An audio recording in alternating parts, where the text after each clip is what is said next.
Hey guys, Ashley here, and I just finished my physical fitness test for work. We have to do one every year, and I personally like it because it keeps me on track towards my overall goals. And I started thinking about it, and goals is something that I want to talk about for just a minute. It seems like common sense, but really a lot of people don't realize that they set these goals for themselves that are huge and not achievable in the way that they set them out. And then when they end up not reaching those goals, they end up devastated, and it, can set them back for months or even years. And I say that because, you see guys or women go into the gym and they're like, going to a personal trainer and it's, well, what do you want to do? Well, I want to lift more. Okay, that's great, but let's break that down a little bit. Or, well, I decided I just wanted to run a marathon.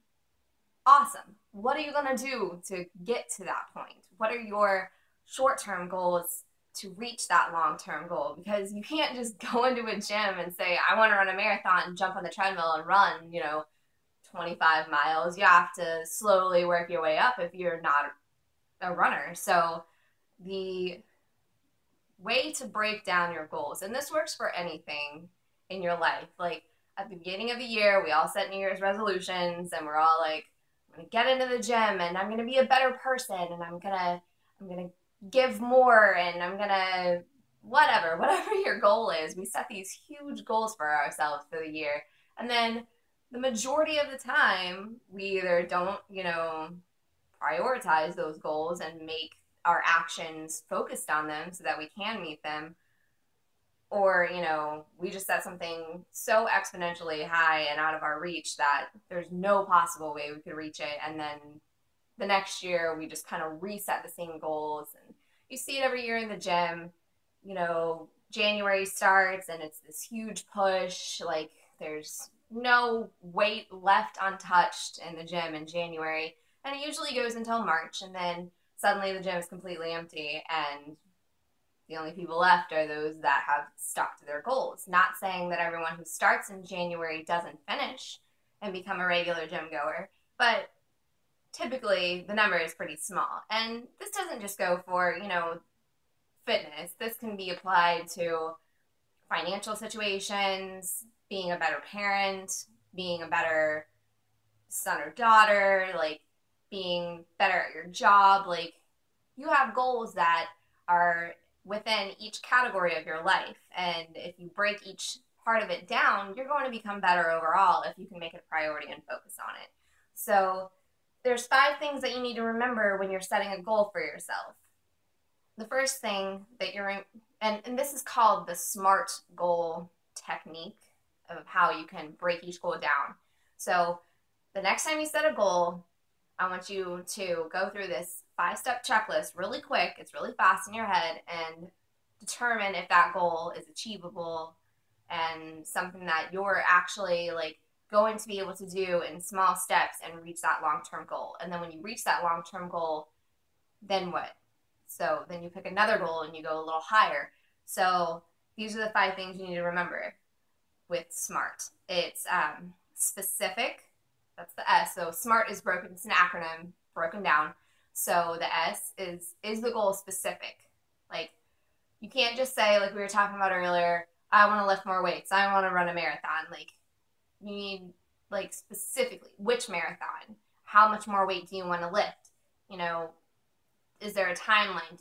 Is there a competition coming up? Or is there, do you want to be financially stable? We talked about how this can go into other parts of your life. So do you have certain bills that you want to pay off by a certain time? And, you have to be very specific with your goals, because that way when you've reached them. And if you don't have a way to know when you've reached them, then what's the point of even having the goal? So S stands for specific.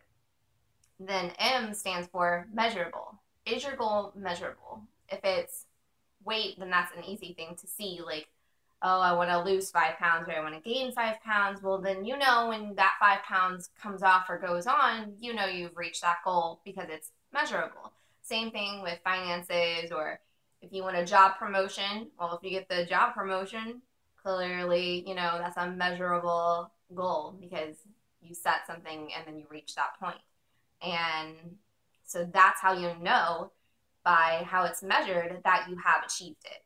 So S is specific, M is measurable, and then the A is what we've been talking about. Is it achievable? Like, you have to have the resources to be able to achieve that goal. If you want to participate in a skiing tournament or championship, whatever. I'm not a skier, but if you want to be like a professional skier and you live in where I'm at, you live in the South, then you're gonna have to go find a mountain range somewhere with some snow on it, most likely, in order to become a professional skier so that you have somewhere to practice.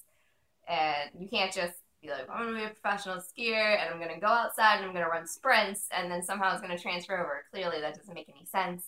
So another part that goes into is it achievable is do you have the time? Time is a resource that we often forget to calculate as a resource.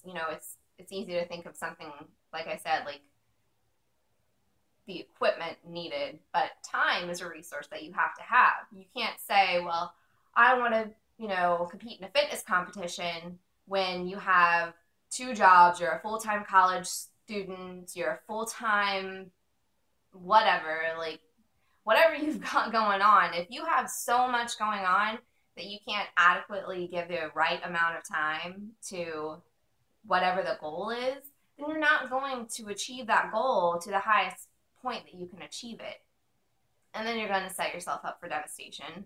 And, then you're going to have to start all the way from the bottom again. So when you start a goal, you have to ask yourself, how much time am I going to have to contribute to this goal to be able to do it to the fullest extent?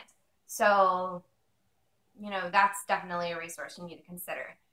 So specific, is it measurable? Is it achievable? R is going to stand for realistic and relevant. So is the goal a realistic goal? Kind of goes into the achievable, it kind of ties in with it, but the question you have to ask yourself is, what changes do you want to see by reaching this goal? And if the changes are realistic as it relates to your life, then that's a good goal. Somebody who doesn't have a drug problem wouldn't need to go to drug rehab. That's not a realistic goal to have, to say, I completed drug rehab when you never have a drug problem in the first place. That doesn't make any sense. So you have to pick goals that are realistic and relevant as they relate to your life and figure out what changes that you want to see from the goal, like from the, outcome of whatever the goal is, and make sure it matches with your life. Because if it doesn't, then it's not going to contribute to your overall happiness, and you're going to be sitting there asking yourself, like, why did I just waste all this time doing this goal that did nothing for me overall? Like, I don't even know why I just did that. So specific, measurable, achievable, realistic, and relevant to your life, and it has to be timed is T in SMART. So obviously you have to have the time that goes into the resource category, but when I say timed in this, I mean you have to break it down. You have to have your short-term goals and you have to have your long-term goal. So it's easy to say, I want to run a marathon, I want to lift this much, and blah, blah, blah. It's easy to say that, but if it takes time to get to those levels. And generally, the reason why we start off in the gym on January 1st with our New Year's resolution, we're going to get in shape, we're going to do all these awesome things, and then we fall off by March as, a collective whole, is because we set this long-term goal, like, I'm going to lose 30 pounds, or I'm going to run a marathon, or I'm going to be financially stable by this time. And you know what? Like, that's great. That's an awesome goal to have, and I fully promote that. That is a healthy goal. But I will say, if you don't break it down, you're going to lose motivation along the way.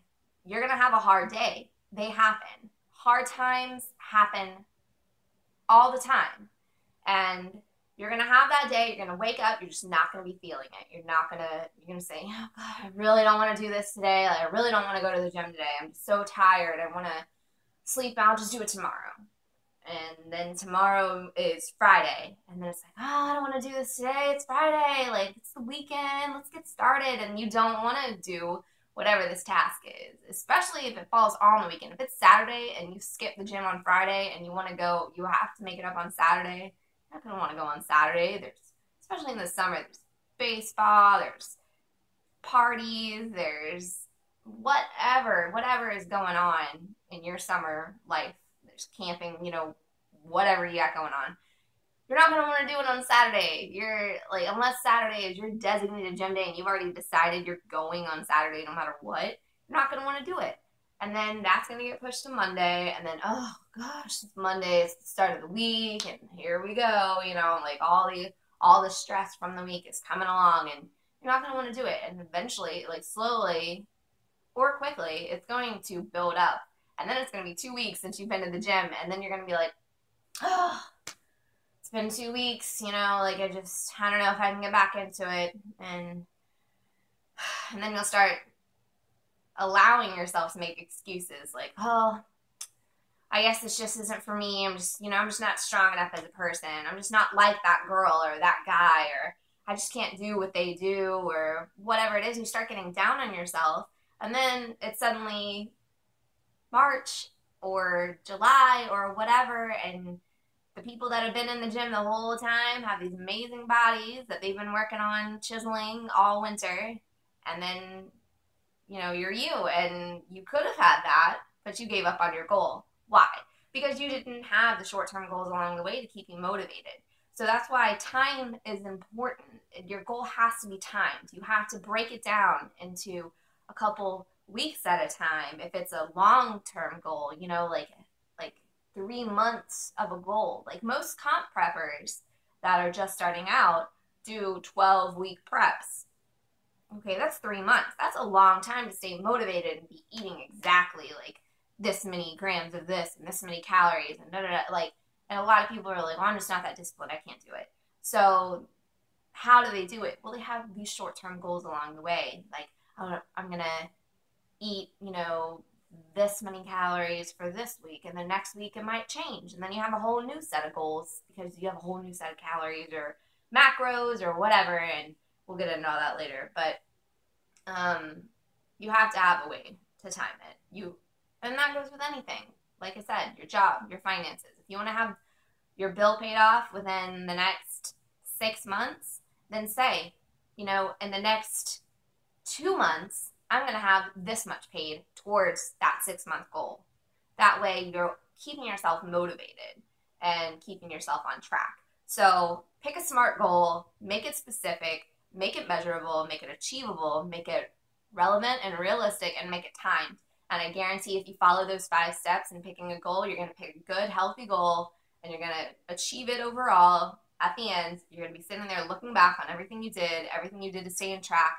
You're going to feel really good about yourself, and you're going to be able to pick a new one and keep going at it. And if you do that every single time you pick a goal, then you're going to progress much faster in your life. You're going to have a healthier, happier life. You're going to get where you want to be, and you're going to figure out where you want to be. So a lot of people don't know. But once you reach that goal, you're going to know, like, okay, I just reached this. Is this what I really want to do or not? So pick a SMART goal. Sounds like common sense, but break everything down like that, and you'll reach it much faster. And with that being said, I hope you guys have a great weekend, and I'll see you in the next video.